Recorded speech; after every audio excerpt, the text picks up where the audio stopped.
For a lot of us, football feels like the most important thing in the world, and at certain times, maybe it is, but some stories go way beyond the beautiful game, and the story of Rudi Vata is one of them.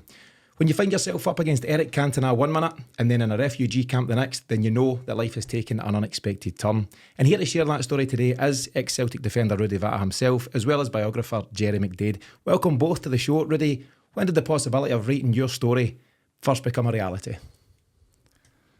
Well, I remember in 1995, September 95, Celtic was playing Paris Saint-Germain at Parc des Princes, and I was sitting in the bus with the team, and we were going to the stadium for the training one night before the game, and the guys in the team, they realized that I was a bit nervous, and they started asking me, how do you feel coming back to the stadium to play after 4 years? You left your national team and looking for that chance, that opportunity to build up your future. And so I was nervous, and I was telling the story, and then one of the guys, Papin, he was very kind of impressed, and he says to me, like,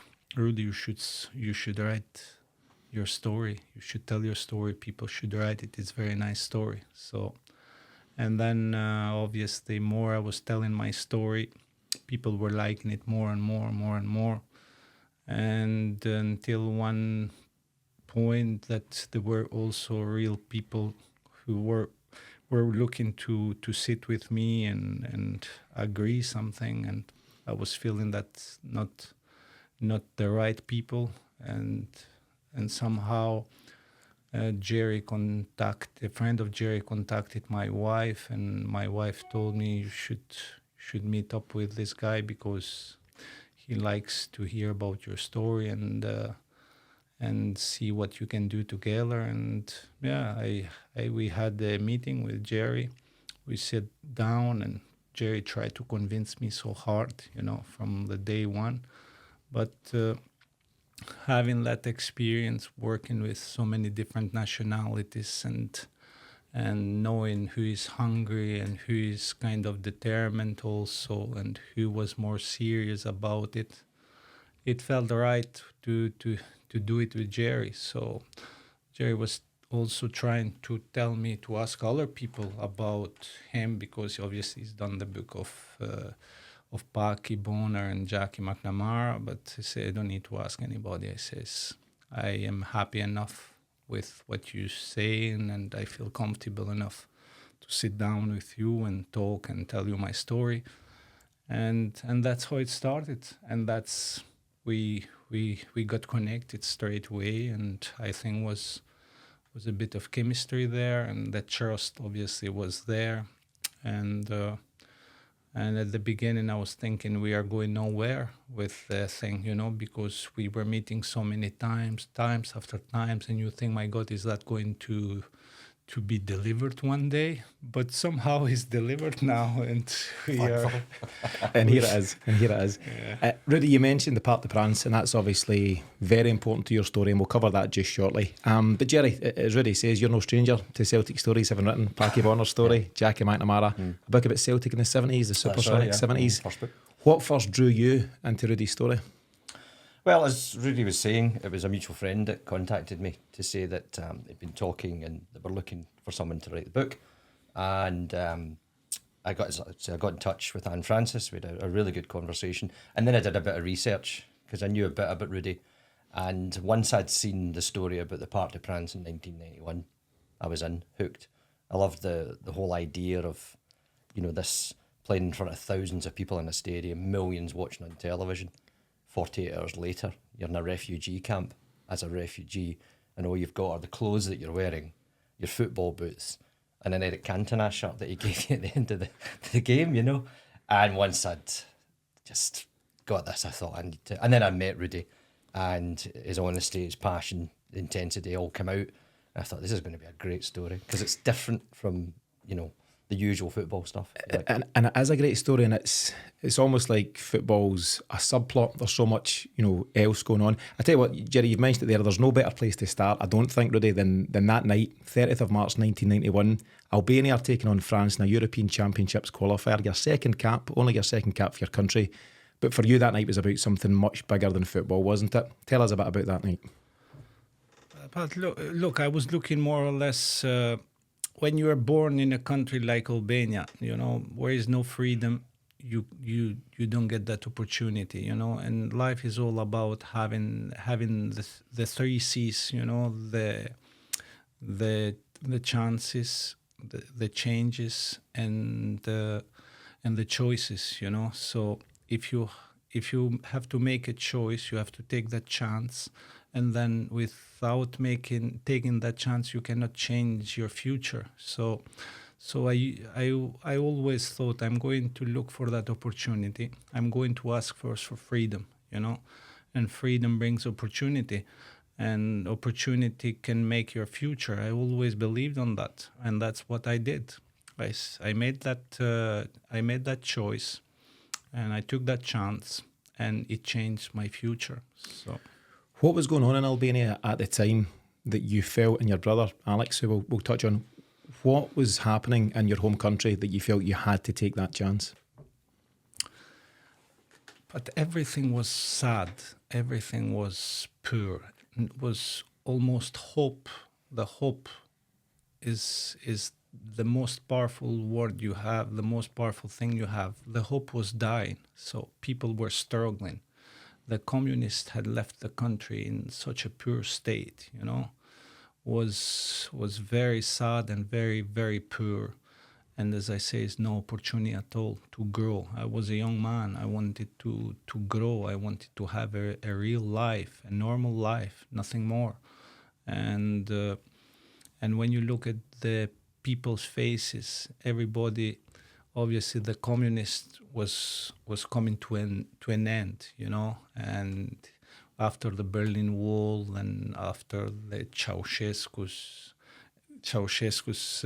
death in Romania, you could feel that the Albanian communists also, they were feeling the pressure. They were feeling that their time is coming, But I was no waiting for their time to come and then make that decision. So that night in Paris was the right opportunity, the right chance to take it and to move on, and that's what I did. You get to make that decision. You have to be brave, and to be brave also it takes a lot, because there is a lot of pressure on you. And but I think I built up since a young man.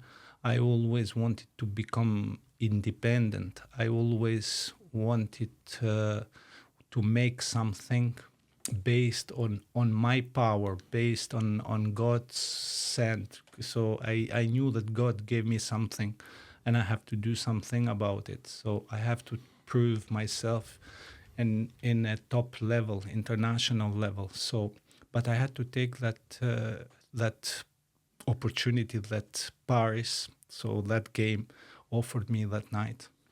And that is the night, as I mentioned, it's 30th of March 1991. It's the Parc des Princes, and obviously it comes full circle, but we'll get to 96 in due course. But as Jerry says, 1 minute you're playing in front of 60,000 fans, a team managed by Michel Platini, Eric Cantona plays, Jean-Pierre Papin plays. You get Cantona's shirt, but as I say, there's a bigger picture at play. Yourself and I believe a teammate then make your move after the game. Can you talk about the specifics, Rudi, over the next 24, 48 hours from the final whistle? Look, three of our teammates, one night before the game, we stayed in Geneva. So 3 of our main players, they had left the hotel just the night before the game. So they had packed their bags and they stayed in Geneva. So we ended up with 12 players.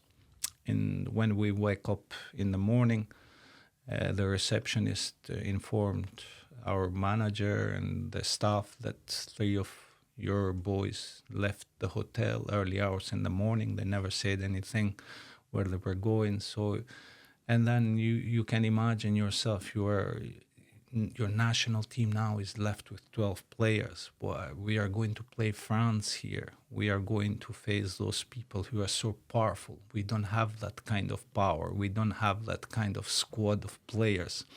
How are we going to replace those three guys? There is a lot going on, but all you have to do is just go there. And I made up my mind. I'm going to play. I'm going to give my all.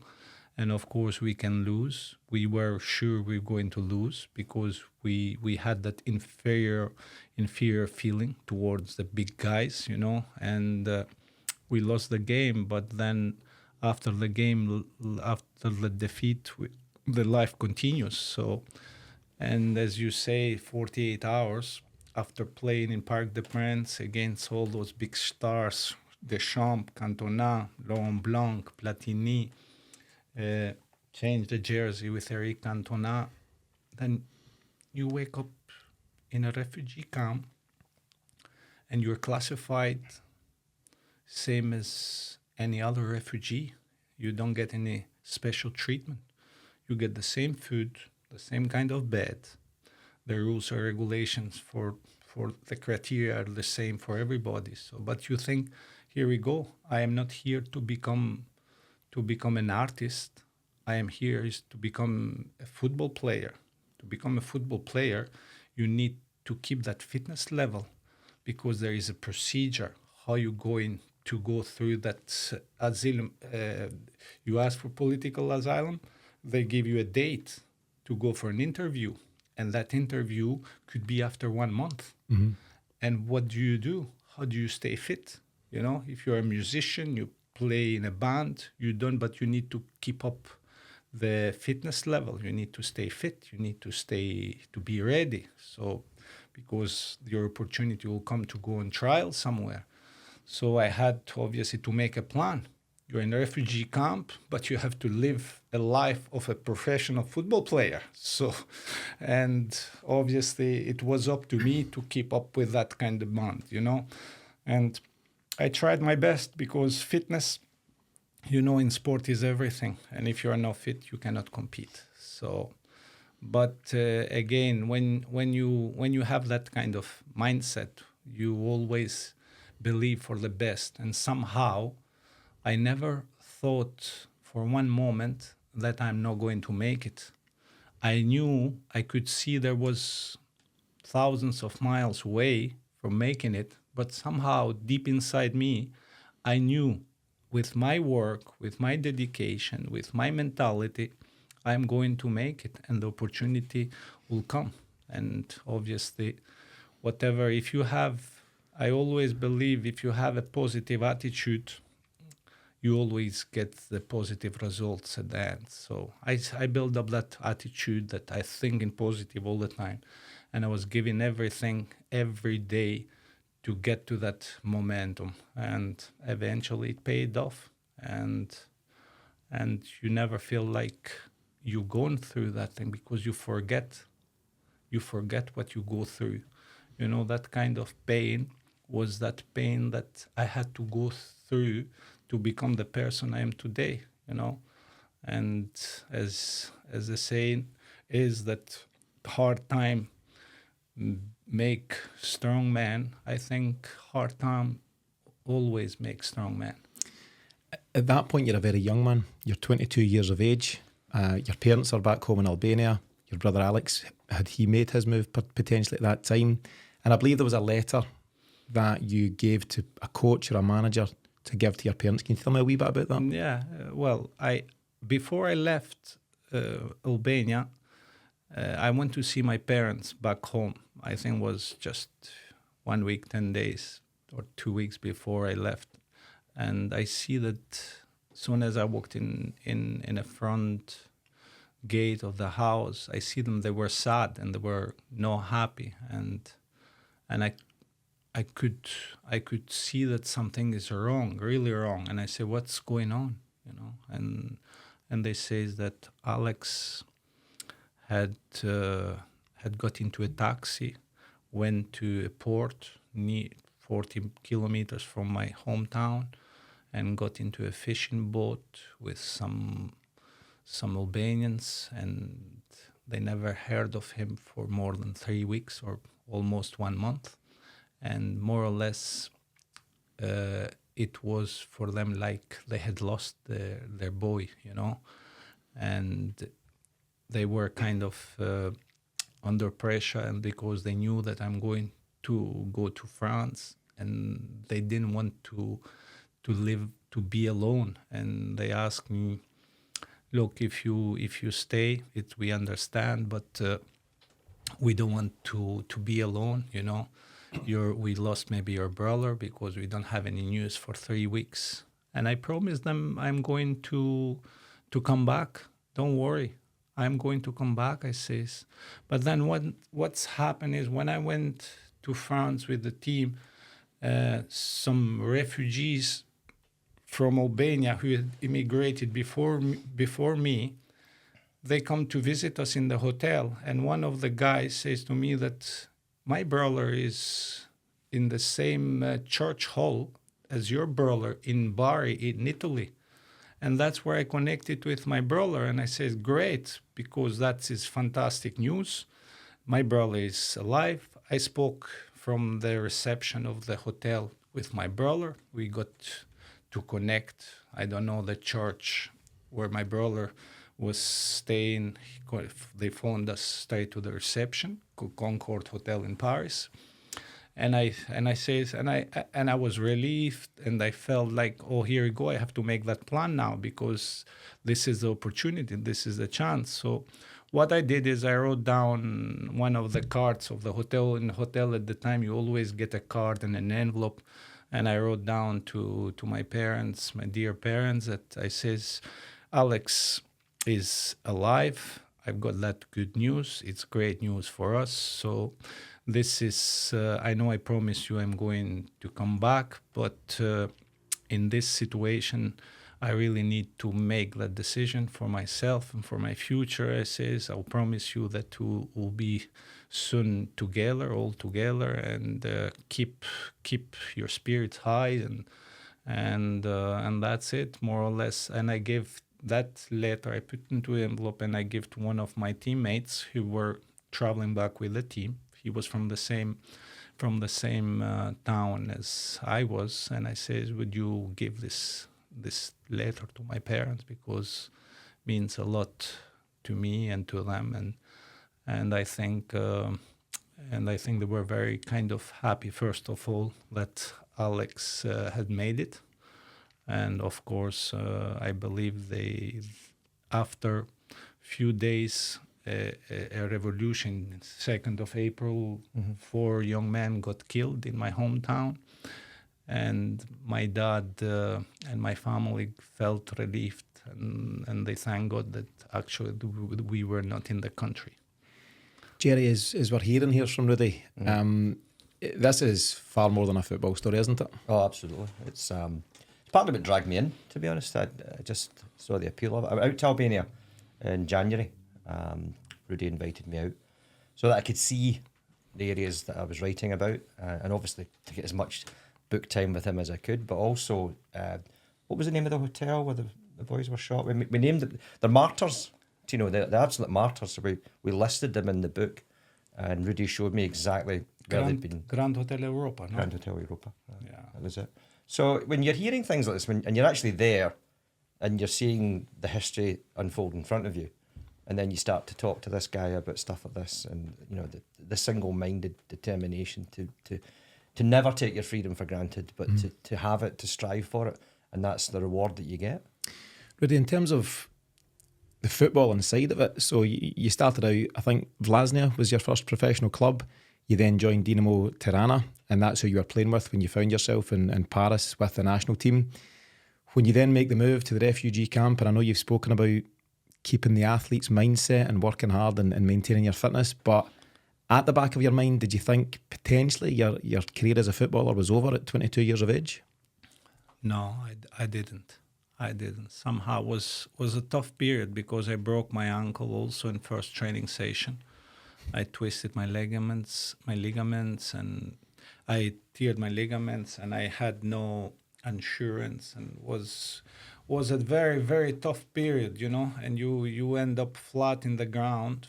But again, I got to learn that even when you are flat on the ground and you still breathe, you still have a chance, Even then, that was kind of, you really think, oh, here you go now. That was it, I better become a normal human being, work in a factory, find a job and get to have a salary. But again, I did fight. And I worked and I worked and I worked, and I made sure that I'm never going to give in, because I had only one choice to make it, And as you read the story after, even when I arrived to Celtic, it was very, very difficult, because again, it's a new life again. You'd start all over again, right from the scratches. New country, new language, new food, new weather, new different football, different style of football, and everything. But I left my family at 14 years old, and I was used to situation where I can cook for myself, I can clean for myself, I can iron for myself. And in general, men, they depend on other people for those things, for the most necessary things. I was able to kind of take care of Rudi and to keep Rudi right, and not to feel like, oh, I cannot make some food tonight because I don't know, my mom used to cook it for me, or I cannot wash my clothes or my socks or my t-shirt. So I did everything, and I did it in a natural way, because I got used from early age. Mm-hmm. I had to go and learn and survive from early age. And when you do that, then life it's easy, because men depend too much on things that they can do themselves, but they never take their time. They never kind of get the motivation to try and do it for themselves, So I was used to those things, so small things, but they help you a lot in those situations, and that's what helped me a lot, because I was very, very comfortable of doing the small things in a natural way. And eventually, through your hard work and your attitude, you get a move to, is it Le Mans in France? Is that your next professional club? How do you end up playing with them? How do you go from training yourself in a refugee camp to back playing professional football? Well, that was the thing. I had to train with them. They kept me right, because obviously they see the potential in me. They see that. But at the time, Dinamo Football Club was looking for a lot of money, and the club was not so rich to pay that kind of fee, And with FIFA rules, I had to either pay the fee to get the registration, or either not play professional football. So they found an agreement with Dinamo. So I could not play for them, but I played for the second team till I got fit and so on, because it took a lot of time to get through that fitness level, and I almost had to I got my broken leg, and I was training without being super fit. And soon as the leg, my ankle was getting better, I was going out in the middle of the night for training, and it became a very tough situation. And if I start and tell you what I had to go through the doctors and through the physios, if I had to continue another 2 weeks, I think they would have amputated cut your leg off. My leg off, And I was lucky that some guy paid the private doctor, and Jean-René Belliard, and he gave me that news: you need to stop training straight away, he says, because you end up without a leg. Wow. So that's news to me. I've done some research ahead of the story. That's news that I wasn't expecting. to have gone from that then, Rudi, to eventually playing for the club, which was all our dream to play for, to turn out for Celtic and to reactivate your national career. So things changed, back home, and eventually you were able to return back to Dinamo, I believe. Did you return to your country and then come to Scotland? No. I went to Tours, which was in second division also. Mm-hmm. I was just going to sign the contract with them, and they offered me good money, and they offered me good facilities, and they had a good project for me. And then I played for national team again. We went and played in Spain in May, I think, 92. And I played against Butragueno, which was the superstar of Real Madrid, and he was the best goal scorer in 1990, I think, and with Spain in the World Cup. I played against him, and he never scored. And then after that game, we went to play Ireland in Dublin. And that's where it all started. I was ready to sign the contract. I actually had informed Tour that I'm going to sign after I come back from the national team, and they were expecting me to go and sign that contract. And then Liam Brady called in, and that's everything changed again. And I thought, my God, now I have to change the country. I am feeling settled in France, and I got to understand the life and to be accepted from the society and from the people, and the language became it helped me a lot as well. So, and then I says, I cannot say no to this opportunity, because this is a lifetime opportunity. And of course, you know about Celtic because of the colors and the numbers in the shirt you've seen, and you know about that, but you don't understand as much when you're far away. When you come in here and you think, my God, is that a museum I'm walking in now, or a football club? So it's a big kind of life experience, big life experience. Jerry, as Rudi says there, it's Liam Brady that spots him playing against the Republic of Ireland and makes the move. I think you were the first Albanian to sign a professional contract in Britain. I think that's correct. Mm-hmm. And the first to win a trophy in Western countries. Yeah. A major domestic honour. We'll get there. You've skipped there. 1995 will he come. Does that. So you're obviously making headlines, and I'm sure there was a lot of pride back home amongst your family and your friends, and hopefully they got to see that news at that time. Jerry, what's your own early recollections? Rudi obviously came to Celtic during a difficult time in Celtic's history.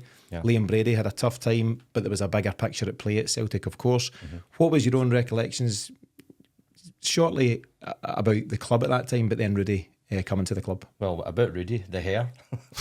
I do remember the hair. I remember seeing the guy with the hair, thinking, who is this guy? Again, against the communism, that was an act, because we're not allowed to have long hair.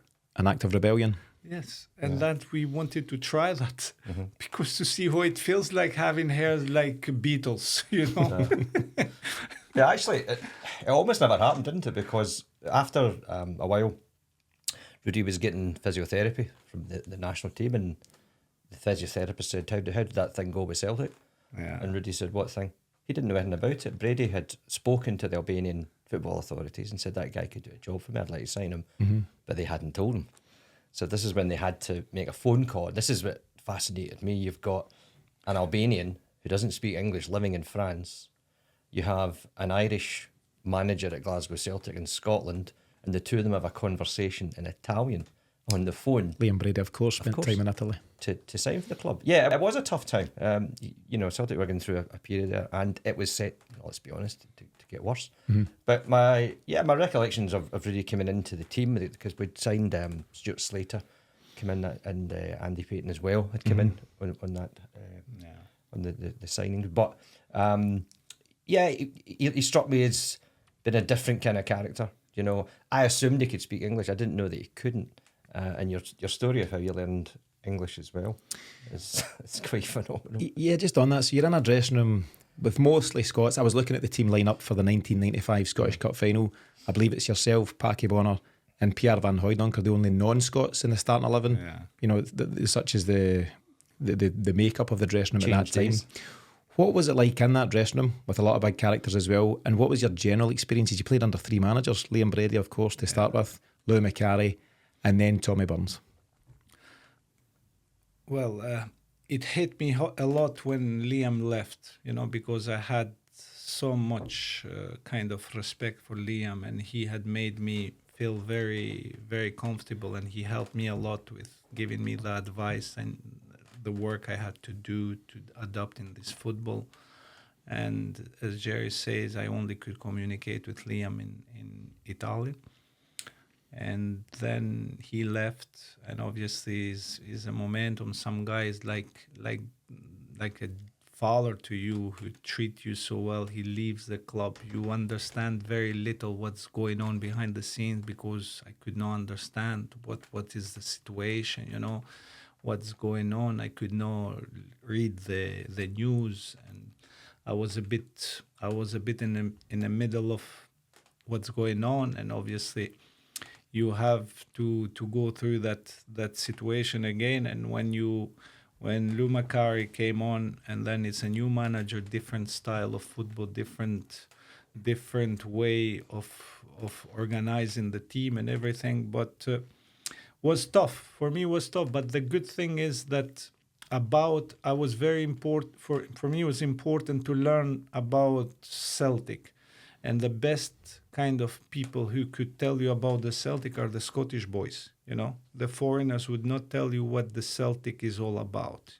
At the time, the boys who were playing for Celtic, Paul McStay, Peter Grant, John Collins, Joe Miller, Charlie Nicholas, they all had to tell you something you didn't know, and that's what was I was kind of lucky in that aspect, because I was hungry to know about the mentality of Celtic, the mentality of winning, because I wanted to become a winner myself. So I learned a lot, which was very important to me at the time, and that connection with the club was very natural again, was a real connection.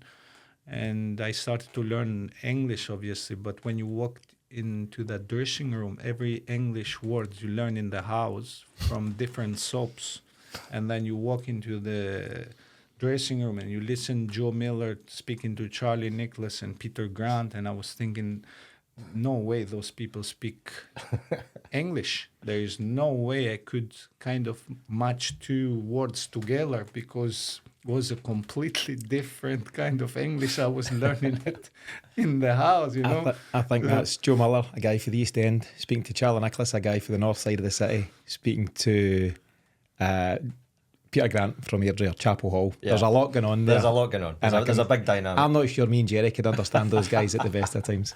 Yeah, fantastic. Rudy, you mentioned how important it is to you to become a winner. And in 1995 in May at Hampden Park, you do become a winner. And again, that was huge for Celtic, Jerry, as we will all recall as fans, because we had gone through such a tough time. I believe when we won that trophy, we hadn't lifted a trophy for 6 years. You'll have been part of the League Cup defeat at Raith Rovers, I'm sure. I was in the stand. You were out of the squad. I was not. Not a nice time. So to get to that final, and it wasn't a great final, Jerry. 1-0 win over Airdrie. I think it's 9 minutes in where Pierre scores that goal. Tosh McKinley crosses the ball in, and I believe the overall feeling was one more of relief than anything else. I'm sure at that point, even with language barriers, Rudy, you would feel just how much a relief that was to guys like Tommy Burns and to Peter Grant in particular, and how important that was. No, it was, because you could see that it meant a lot to them, especially to Tommy, it meant a lot. And obviously we didn't have a great game, but we won the game. And that was very important, because for the club to go through that period, to have that trophy was very, very important. And I think that was where the change started, for the better things to come, and I think that gives people hope and gives people better energy. And at the same time, we beat Rangers 3-0 just before that cup final, I think. and that also was good for the team, good Oh, for you the scored? spirit. Yeah, Scored a free kick. So there were those moments that the team started to grow, and Tommy Burns, obviously, he was in the first managerial kind of season at Celtic as well, and for him was also a big thing, and yeah, it changed. The team started to make better plans for the future. You could see that things are changing now. We are growing. The club is thinking differently. The club is operating differently, and you could see the change. The change was coming. So, and that was great. You clearly had a connection with Celtic and with the fans, Rudy. And I was chatting to Jerry earlier on, and he was saying that you could very much, you and the fans resonated together. You felt you had the same kind of working class values. And on that point, then, after you won the Scottish Cup and you're part of that team in 1995, it's not too long after that you move on from Celtic. How did you feel at that time? Was that a challenge for you personally? Well, if I have been heartbroken in my life, this has been the most difficult thing in my... I could not understand my life without Celtic. For some reason, I got connected too much. I was walking every morning at Celtic Park, and everybody was so friendly. Starting with the kit man and the woman who's washing the kit, and the receptionist. Everybody was so friendly, and it was such a good feeling. And I thought I'm going to lose that kind of connection with those people. Some reason that connection, it didn't happen with the other people of the other countries I lived in, but with here I felt so much liked and respected, and when you earn the respect, I think that's the most important thing, and that's what you like. You feel rich when you are respected from the people, and that feeling kind of gone away for after as soon as I left Celtic, and I felt empty. But again, you have to carry on. You have to recompose yourself. You have to build up yourself again for the next challenge, and of course the next challenges I had after Celtic, I think they helped me a lot also, because I grow a lot as a man, and I grow a lot as a human being. I learned a lot from those other experiences, and of course I became also a better player and more experienced player, but because I had played with Celtic, and that was coming with me all the time. He was a Celtic player, so every club I joined after, so I was treated in a different way. I had that kind of status of being somebody that been with a big club, so the people kind of expected things from me, because obviously my status quo was much bigger than so many other players who came from other clubs. So, and yeah, it helped me a lot. It helped me a lot, and motivated me, because as soon as you go, I went to Germany, and obviously Bundesliga, the manager was very, very serious, very tough, very hard worker, and everybody was struggling with training. But because I had done the training in Scotland, and my fitness level was so good, for me was no problem to keep up with the training in Bundesliga. It was kind of normal to me. So many other guys who had not gone through same kind of experiences like I did, The way I sacrifice the breathing to play in Scotland is nowhere like, because you need to breathe here very fast, and you need to play very fast. And the training I've done here, I think it helped me a lot to kind of have a better football career abroad. And you've had a few different experiences and destinations after you leave Glasgow. You mentioned Germany, you played in Cyprus, I believe, even Japan. You also briefly managed back at Vlasnia, so it's come full circle there, your very first pro club. Yeah. But did you always think you would be drawn back to Scotland? I know you had a short spell at St Johnstone, but did you always feel the move back to near Glasgow would be the move for you? But you know something, 92, we're speaking end of 92, I think I bought a house first time. When I arrived at Celtic, they told me, are you interested to buy a house? And I didn't know what it means to buy a house. So they educated me. They took me to the bank. They showed me the plan, 25 years plan. Yep. You pay the mortgage. And I said, is that good for me? And they say, yes, it's good. So, okay, then if it's good, I take it. Yep. So I started to improve. So I become a house owner since 1992. And when I went to Cyprus, I did get the signing on fee, which is good, and I paid off the loan, and then I had a house here.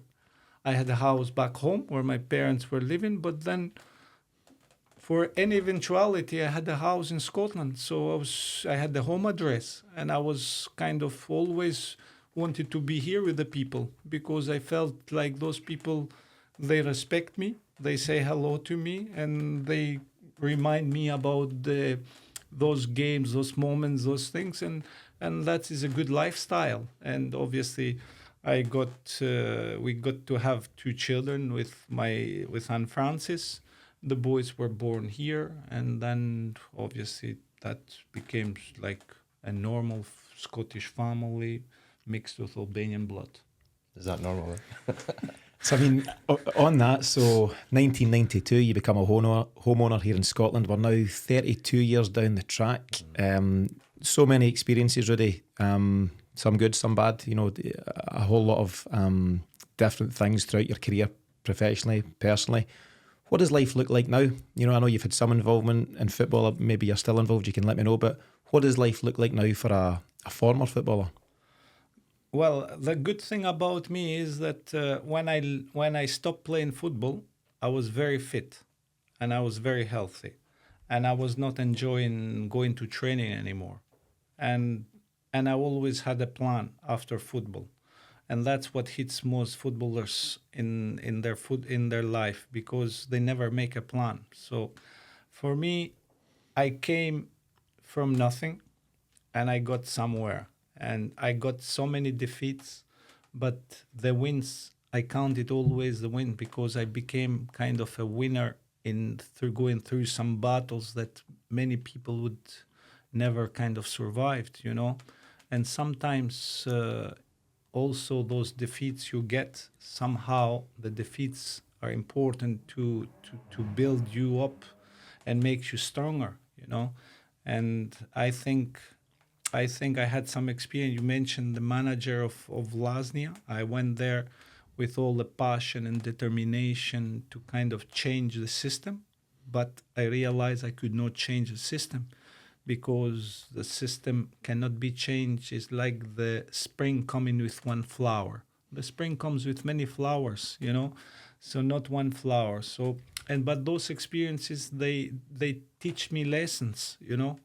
And again, it's good learning from the defeats, and it's those defeats makes you realize that obviously you can become a winner, but first you have to try to understand the defeat, you know. So in the end, I feel happy because I've done everything in a natural way. I've done everything with my heart.